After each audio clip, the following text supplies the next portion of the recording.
it's super heavy and it's very large. It took 2 of us to get it out. But what I'm gonna do is try to look at it with you guys here. Let's go ahead and get our friends off of here. So this giant bird is, well, it's a bird. Of course, you can see the beak coming out there, the crest, circle for the eye, and that would be the wing. This is a very large stone artifact that I picked out on camera. It's also human images. Of course, you can see the nose, and oftentimes you'll see a tiny little indentation or little crack for a mouth.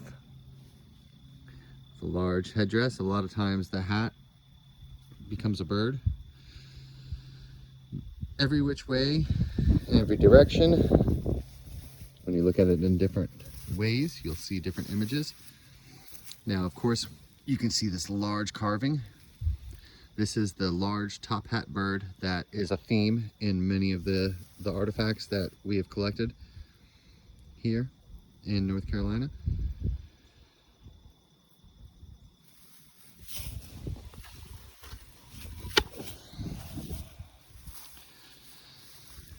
So when this is a little more cleaned off,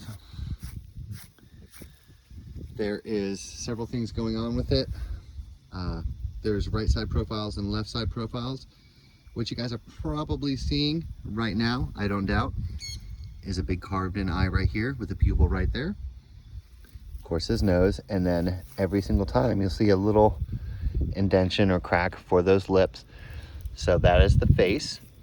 This is the headdress coming up.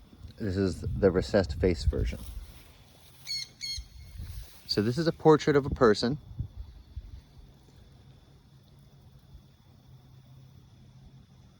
And different distances are going to help.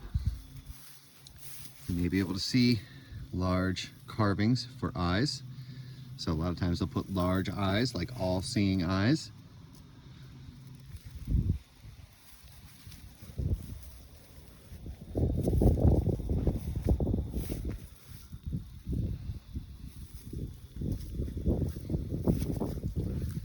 Kind of want to show you guys this as much as I can before you know, the paint fades and before more mounds get destroyed.